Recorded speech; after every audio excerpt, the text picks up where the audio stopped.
Et puis il y a aussi cette pression, je trouve, qui est énorme à cet âge-là, où on te dit toutes les semaines et à chaque gentil petit repas de famille, bah alors, tu fais quoi l'année prochaine? Bah alors, t'as trouvé ce que t'allais faire plus tard? Et je trouve ça hyper anxiogène aussi. Et c'est compliqué. Et moi, j'essaie de dire à des élèves, j'ai dit des fois à des parents, mais tu vas pas te réveiller un matin en sachant ce que tu veux faire, c'est pas possible. Ce que vous venez d'entendre là, c'est ma grande sœur Marine. Elle est prof dans un lycée. Et aujourd'hui, dans cet épisode, on va te parler d'un sujet super fun qui est l'inadéquation entre le système scolaire et l'adolescence. Bienvenue dans Gamin, je te souhaite une bonne écoute. Mais ça va aller, hein? Ah oui, hein, vu là, vu le cadre d'enregistrement, je m'inquiète pas trop sur le fait que ça va aller. Ok, pas de souci. Mais tu me dis quand t'es prêt? Ah merde, j'étais un garçon le temps d'un instant. Ok, on va commencer. I'm ready.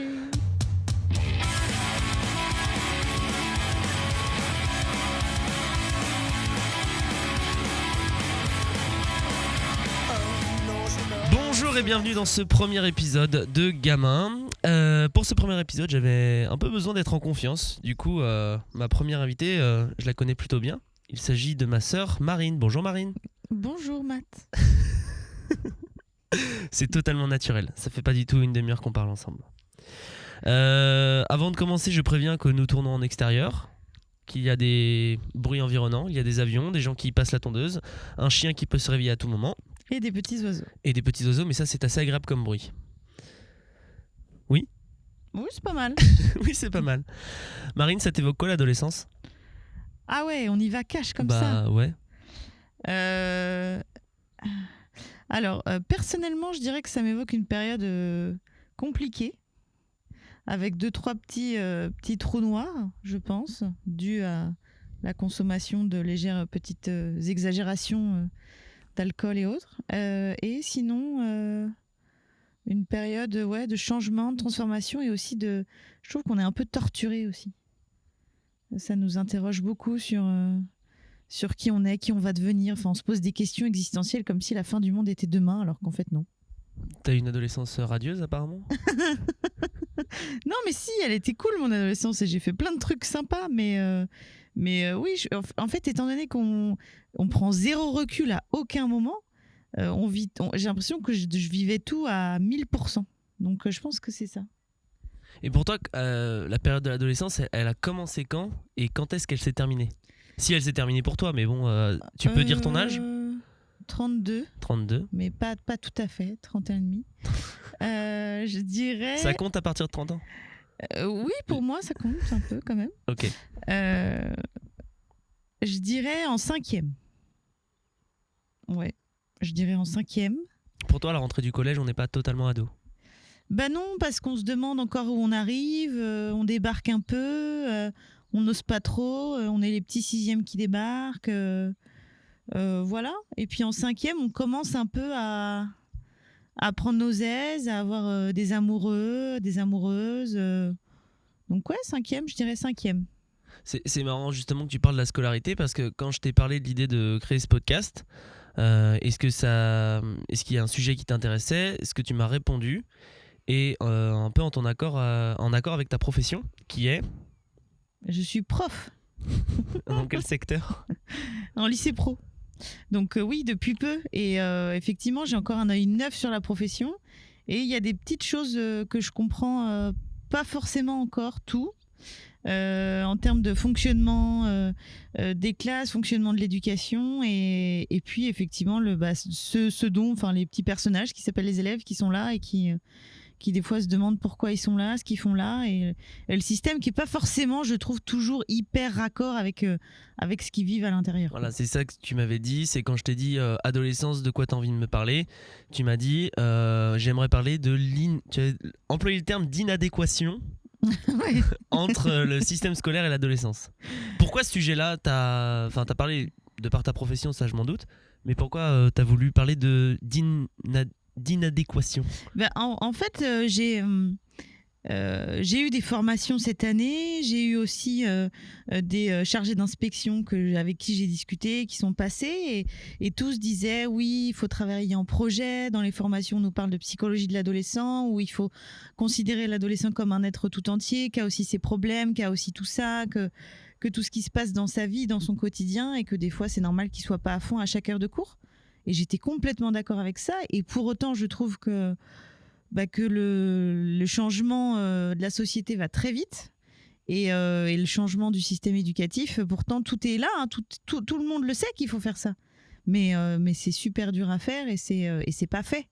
Bah ça, je suis assez OK avec toi. En fait, j'ai l'impression qu'il y a eu, dans ces dernières années, une prise de conscience sur les méthodes pédagogiques d'éducation, d'enseignement et d'accompagnement des élèves, parce que finalement la scolarité c'est ce qui compose, on va dire, 50% aussi de ton évolution, parce que c'est là où tu passes la plupart de ton temps quand tu es ado. Et en parallèle de ça, j'ai l'impression que le système scolaire pur et dur, enfin la manière dont c'est mis en œuvre, n'a pas forcément suivi. Oui, parce qu'au final, c'est comme toutes les institutions, c'est difficile de changer quand ça fait des dizaines et des dizaines et des dizaines d'années que c'est comme ça. Et puis c'est aussi que effectivement, les profs, ils ont aussi leur parcours de vie et souvent ils reproduisent ce qu'eux ont eu à l'école et puis ils reproduisent la façon dont on leur a appris à enseigner. Et il y a encore 10-15 ans, on leur disait qu'il faut faire court et on leur expliquait qu'il faut commencer par une activité découverte. Tout le monde a eu ça, une petite activité découverte, après une petite synthèse et puis après des petits exercices d'application. Sauf que en lycée général, ça peut encore marcher parce qu'au final, voilà, quand les élèves sont déjà élèves, qui sont en mode ils ont envie d'avoir des études supérieures, ils ont envie de ils jouent leur avenir, ils sont au taquet et ils peuvent, voilà, moi ça m'est arrivé de passer des heures de cours, on gratte, on a mal à la main à la fin, on y va, ça peut marcher, mais en tout cas en lycée pro, l'idée c'est d'être plus dans de la pédagogie, dans de l'échange et de passer du temps à plutôt faire effectivement des projets. Et puis les élèves, ça les saoule déjà d'être au lycée, alors si en plus on les fait écrire sur un truc complètement abstrait pendant 2 heures, ils vont pas être fans, quoi. Mais c'est vrai que moi je vois une réelle différence en fait entre le pro et le général. Bah après, faut que j'explique un peu pour les gens qui ne sont pas au courant. Je suis assistant d'éducation dans des lycées, je suis assistant d'éducation dans un lycée général et dans un lycée... Ça te fait rire ? Non, on peut dire pion, hein. Enfin, juste. C'est vrai que toi tu n'as pas dit je suis enseignant, t'as dit directement prof. Je suis pion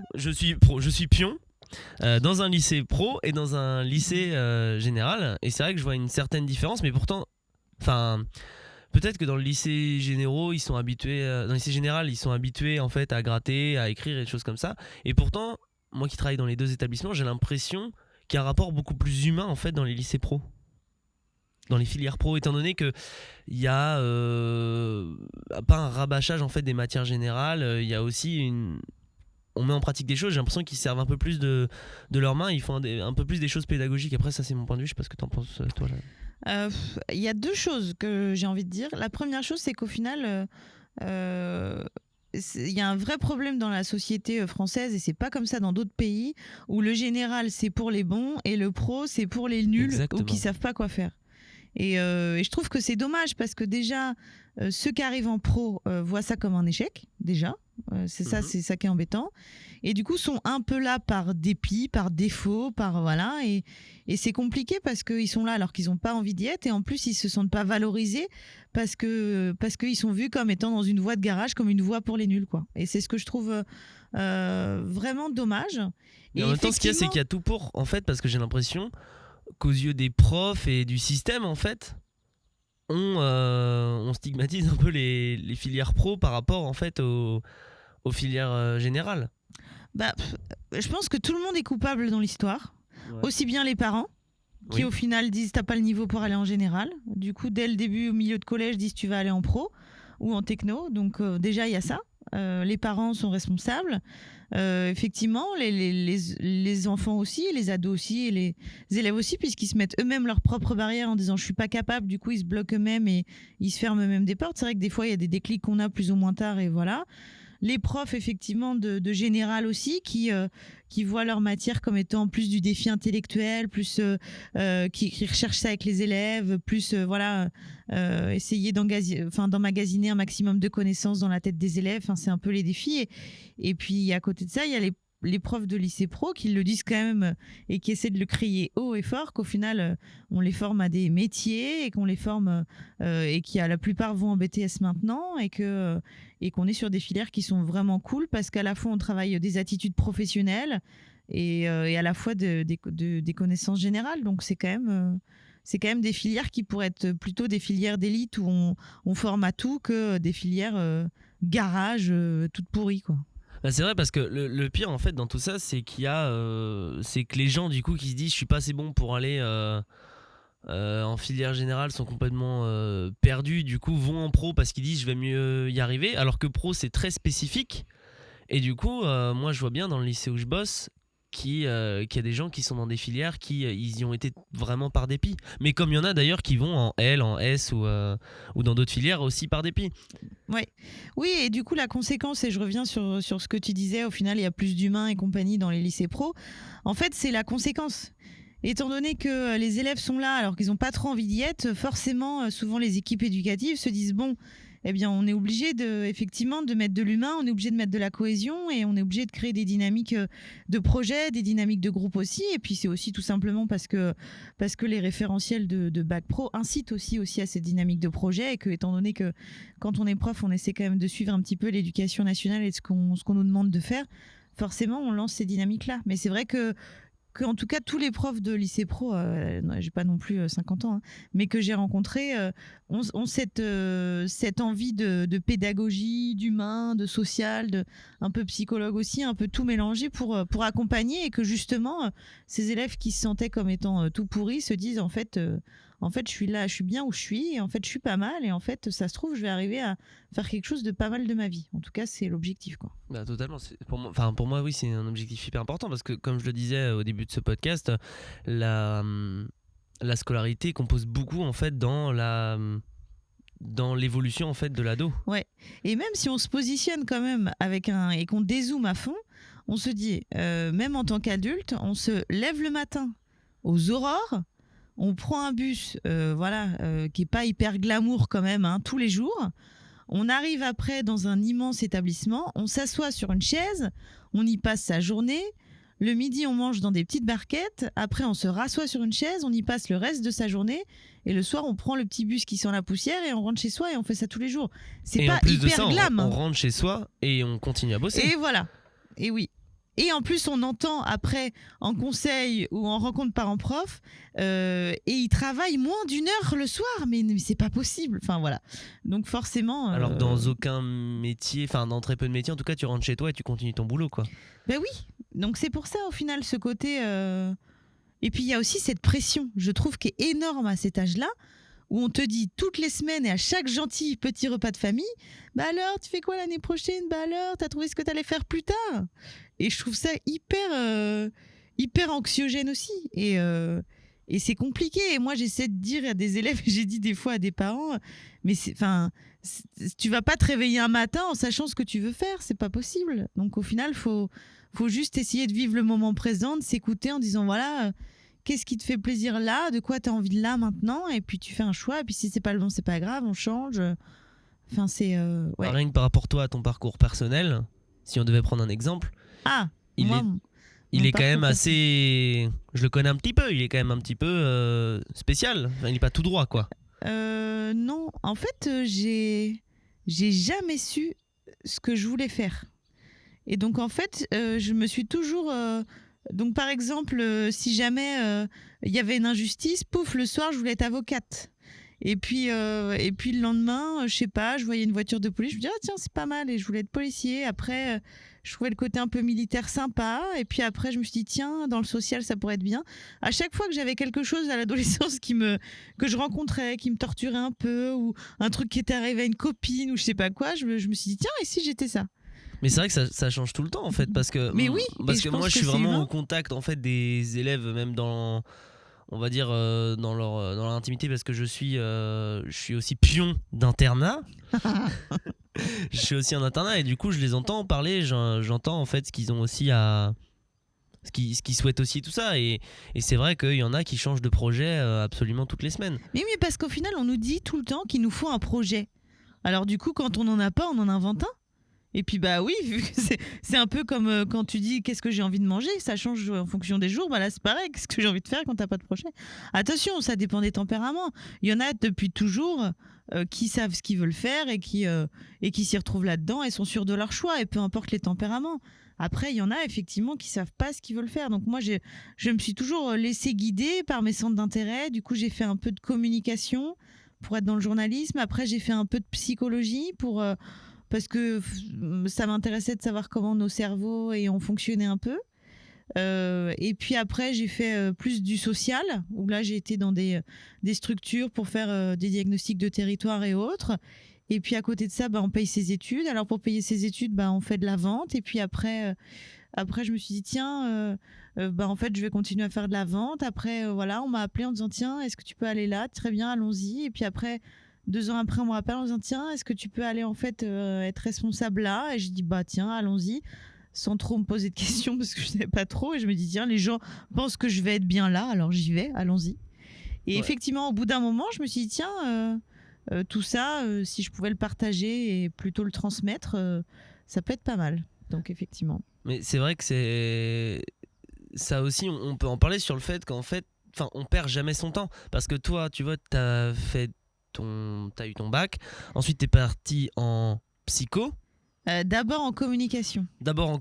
Après, je suis allée à Madagascar, je suis revenue en marchant pieds nus avec des tresses partout. Et du coup, je suis allée en psycho. C'était plus logique avec celle que, tu t'es dit, ouais, avec celle que j'étais en je me mets au djembé et puis hop, c'est parti, quoi. Alors, djembé, j'ai essayé, ça n'a jamais été trop ça, mais en tout cas, j'avais envie de. Voilà, j'avais envie d'être cool, roots, tranquille, et je m'interrogeais beaucoup sur qui on est, comment on se construit et tout, et la psycho correspondait à ça. Donc, j'ai fait en fait ce qui correspondait à ce qui me. Voilà. Mais ce vers quoi je voulais tendre, c'est tu as fait de la psycho, ensuite tu as bossé en vente, ouais. Et maintenant tu finis prof. Et après, il y a peut-être ça, tu vas peut-être évoluer après derrière, mais en tout cas, ce qui est assez intéressant, c'est que dans ton boulot, comme tu l'as toujours fait et que tu me l'as toujours dit, dans ton boulot, tu réinjectes tout ton background, en fait, tout ton passé, ce que tu as pu apprendre en psycho, ce que tu as pu apprendre dans le milieu de la vente. Tout mon background. Tout ton background. Non, mais parce que en fait, c'est un podcast un peu bilingue. Non, ouais, ok, d'accord, j'ai compris. Je dirais pas ça, je dirais en fait que peu importe le métier que tu fais ou ce que tu as envie d'être, en fait, tu peux réinjecter les valeurs. Moi, on parle par la français, je parlerai de valeurs. The value. Les values, les valeurs que qui sont toi. Donc c'est vrai que quand je faisais de la vente, moi j'étais très dans l'humain et effectivement en fonction de ce qui te parle, de ce qui te plaît, le but c'est des aventures en fait. Et après moi j'aime bien ce mot-là, j'essaie d'être authentique. C'est-à-dire que peu importe où j'étais, j'essayais d'être moi-même, que ça me corresponde et que le métier je le vive tout entier. Et puis il y a aussi ce côté où en tout cas quand je faisais de la vente, me dire que c'est sympa de jouer un personnage aussi et qu'il faut aimer endosser ces costumes-là, mais et prendre du recul aussi et dire que c'est que des costumes qu'on met toute sa vie, qu'on enlève, qu'on en reprend un autre. L'idée, c'est que le costume, il soit à notre taille, qu'il nous aille bien, que la coupe nous plaise, que la couleur nous plaise. Et puis, quand ça va plus, on change le costume, on en met un autre, puis c'est parti. Ce qui est marrant, c'est qu'avant qu'on enregistre, dans la position où tu es actuellement, j'ai dit, tiens, on a l'impression qu'on va refaire le divan de Marc-Olivier Fogiel. Et ça commence un peu à ressembler à ça. En fait. Zut. Attends. Non, mais on va se recentrer, t'inquiète. Et c'est une première, c'est normal, ça part dans tous les sens. Et non, mais en plus, c'est intéressant parce que justement, par rapport à ça, à ton histoire d'évolution, t'as répondu à la moitié de ma question tout à l'heure quand je t'ai dit quand est-ce que l'adolescence commence et quand est-ce qu'elle termine. Tu m'as dit que ça commençait en 5e. Pour toi, quand est-ce que t'en es sorti? Ça dure un moment quand même.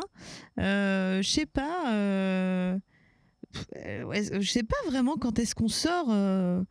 Faudrait que je me rappelle. Je dirais deuxième année de fac, un truc comme ça. Donc je devais avoir 19 ans, 19-20 ans, où j'ai commencé à faire des choses un peu plus réfléchies et à me sentir, à faire un peu moins n'importe quoi et à prendre un peu plus de recul, à être plus posée.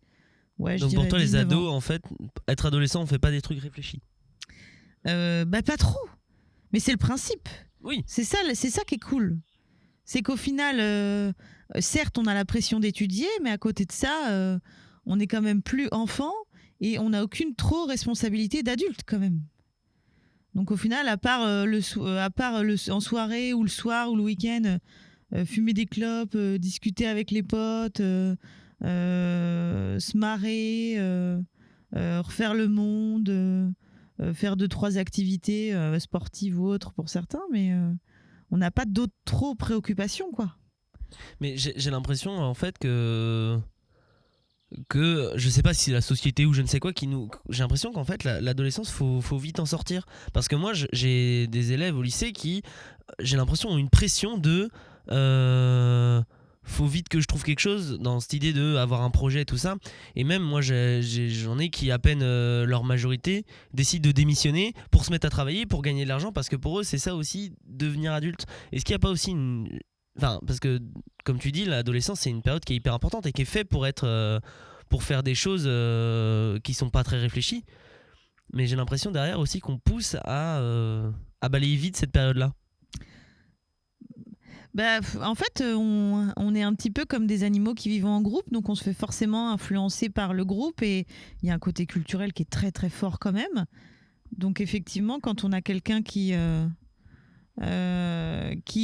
quand nos parents, quand tout le monde, quand nos oncles et tantes, quand nos cousins cousines, quand tout le monde a un travail et a une vie qui ressemble à travailler, avoir sa petite maison, être en couple et tout ça, on se dit que ça doit être ça le bonheur. Alors du coup, on est en quête de ça. Et c'est vrai que c'est compliqué de se dire quand on est plus jeune d'aller vers autre chose. Donc après, plus tard, moi je suis rendue à l'âge où on a 30 ans, au final, moi et tous mes amis, on a ça, et au final les gens se disent ah mais est-ce que c'est vraiment ça le bonheur? Mais en tout cas, on pense que c'est ça. Et puis il y a aussi ce côté où quand on est ado, les adultes nous rappellent souvent que ce qu'on fait c'est mal. Et que rien glander c'est mal, et que fumer, boire c'est mal. Bon, c'est vrai que c'est pas terrible, mais que du coup laisser la vie couler tranquillou sans se faire de soucis, c'est quand même pas terrible. Mais en même temps, les expériences, c'est ce qui nous permet de mûrir. C'est pour ça que oui, effectivement, mais l'insouciance qu'on dégage forcément pour le monde des adultes, elle est pas. Je pense qu'il y a une certaine jalousie, une certaine envie des adultes de se dire d'avoir cette décontraction là mais effectivement, faut profiter parce que, enfin, je trouve que cette période, elle est quand même cool pour expérimenter justement. Et moi, je dirais, lâchons prise aux adolescents, laissons-les tranquilles faire de la merde. Enfin, c'est comme ça que c'est formateur quand même. Tout à fait. Bon, dans la limite du raisonnable, on est d'accord. Mais voilà. On ne vous dit pas de tuer des gens, par exemple. Non. Ni de consommer non plus trop n'importe quoi. Faut juste faire un peu la fête, se coucher tard, faire des grasses mat, manger un peu n'importe quoi, n'importe quand, c'est déjà pas mal. Ok. C'est ce que tu dis ou pas à tes élèves? Parce que on va dire que on a nos idées perso et on a aussi un contexte pro et on doit trouver une nuance à essayer d'injecter des valeurs qui nous sont propres tout en restant un petit peu dans la droite lignée de ce que nous impose notre taf. Toi, comment t'arrives dans ton boulot finalement et si t'y arrives, à injecter un peu ces valeurs-là? Je pense que c'est un petit peu compliqué dans le sens où même si j'ai ces valeurs-là, à partir du moment où j'ai ma casquette de prof, les élèves me voient comme un prof. Et donc même si j'essaie d'être le plus authentique et sincère possible, à partir du moment où je suis un prof, je reste quand même l'ennemi. Est-ce que c'est pas aussi un problème, ça? Si, bien sûr. Mais ça se casse pas comme ça, hein. Effectivement, le côté prof, élève, en fait, j'aimerais juste que ce soit un groupe et qu'on puisse partager une année ensemble et faire des choses ensemble. Moi, c'est ce que j'aimerais faire, mais des fois, oui, j'ai envie de dire à certains élèves, je ne suis pas l'ennemi, moi aussi, je suis une personne qui a aussi un quotidien, qui est capable d'entendre que des fois, on est plus ou moins bien, que des fois, on a oublié des choses parce que l'erreur est humaine, mais qu'il ne faut pas non plus me prendre pour une imbécile, parce que je suis effectivement quelqu'un qui pense et qui observe aussi. Tu n'es pas du tout imbécile. Merci. Et j'essaie en tout cas. Et qu'est-ce que je voulais dire? Ah oui, et que déjà, il y a ça qui est compliqué. Et après, oui, j'essaie en tout cas, de rester nature et des fois, quand c'est la fin de journée, que moi je suis fatiguée, qu'eux aussi, dire allez, on essaie de se concentrer un peu. J'aimerais bien qu'au moins tout le monde ait à peu près compris ça et on y va et tout le monde y met du sien et voilà. Mais c'est un vrai questionnement pour beaucoup de professeurs parce qu'au final, c'est quand même beaucoup plus simple d'arriver, de faire son cours et de partir. Alors que quand les élèves doivent devenir acteurs, c'est une dynamique de groupe qui est plus compliquée. Donc c'est vrai que ce soit, enfin, je pense que tous les professeurs ont envie que les élèves apprennent. Hein, c'est l'objectif et on a vraiment tous envie de ça. Mais après, il faut trouver les moyens, les méthodes, et puis que les dynamiques d'établissement. Et puis les élèves, ils arrivent aussi, que ce soit au collège ou au lycée, avec un passif. Donc tout ça, il faut le prendre en compte aussi. Et au sein de ton lycée, à travers avec tes collègues, vous en parlez un peu de tout ça ou pas? Ah bah bien sûr. Bien sûr. C'est pour ça qu'au final, la plupart des élèves pensent que les profs, les élèves, ils en ont un peu rien à faire, qu'ils font leur taf, que tout ce qu'ils veulent, c'est les vacances. Mais voir un élève pas au top ou un élève qui est pas réceptif, des fois, ça torture quand même pas mal de profs qui se disent comment je pourrais faire pour l'accrocher, comment je pourrais faire pour l'emmener dans ce que j'ai envie de lui transmettre. Et je pense qu'il y en a beaucoup et que ça se voit pas forcément, mais qu'il y en a beaucoup que ça tracasse et qui aimeraient... en fait, chaque cours est différent, chaque prof est différent, donc c'est aussi des aventures humaines, des aventures de groupe, et les équilibres doivent être trouvés. Et des fois, c'est pas facile, et des fois on se plante, et des fois on recommence, et des fois et peu importe l'ancienneté, hein, il y en a qui ont 15-20 ans, qui ont quand même des réflexes plus sûrs, mais qui ont des fois qui loupent des choses, qui passent à côté de certaines choses, qui loupent un cours, qui oublient des trucs, ça arrive. Hein. Et chaque classe est différente. Moi, je sais que j'ai essayé cette année de faire un cours. Au final, le cours, il était top avec une classe. Je fais le même cours avec l'autre classe d'après. Le cours m'a pas marché. Donc, ça montre bien que c'est des dynamiques de groupe. Sauf qu'au final, on a quand même une vie perso un petit peu à côté et qu'il faut quand même qu'on ait un peu de temps. Donc, on ne pourra pas passer des heures et des heures à faire des cours. Mais est-ce que c'est pas dans le système où il y a quelque chose à revoir, justement? Dans ce qu'on parlait de cette inadéquation, c'est un peu le mot de la journée, cette inadéquation en fait entre le système scolaire et qu'est-ce qui pourrait rendre ce système finalement plus personnel et plus à l'écoute finalement des ados? Pas facile à répondre à ça parce qu'au final, voilà, j'ai pas le recul et j'ai pas la connaissance peut-être nécessaire pour avoir une analyse. En tout cas, la mienne, ce serait de rendre les élèves complètement acteurs de leur formation et que tout soit permis et qu'ils soient complètement, ils puissent choisir ce qu'ils ont envie de faire, qu'il y ait des... On va vers ça de plus en plus, mais c'est compliqué. Un peu cette idée d'éducation à la carte. Après, ça nous demanderait du taf, hein, nous, en tant que prof, mais de se dire que, tiens, là, elle a envie de faire ça, pouf, je lui donne ça. Enfin, ça veut dire qu'il faut qu'on ait un max aussi de ressources de dispo, parce que si l'élève il a envie de travailler sur, je sais pas, de la communication d'entreprise, il faut que, tiens, on ait un sujet dispo avec une mission à lui donner, qu'il la fasse, qu'après on la corrige, qu'on avance là-dedans. Ça pourrait être ça. Mais je pense que de toute façon, on peut pas juste révolutionner le secteur du lycée, quoi. Faut que ça vienne au collège, en primaire, maternelle. Enfin, finalement, c'est toute une chaîne en fait. Parce que, comme on dit, l'adolescence, c'est pas boum, ça t'arrive sur la tête d'un seul coup, c'est une évolution.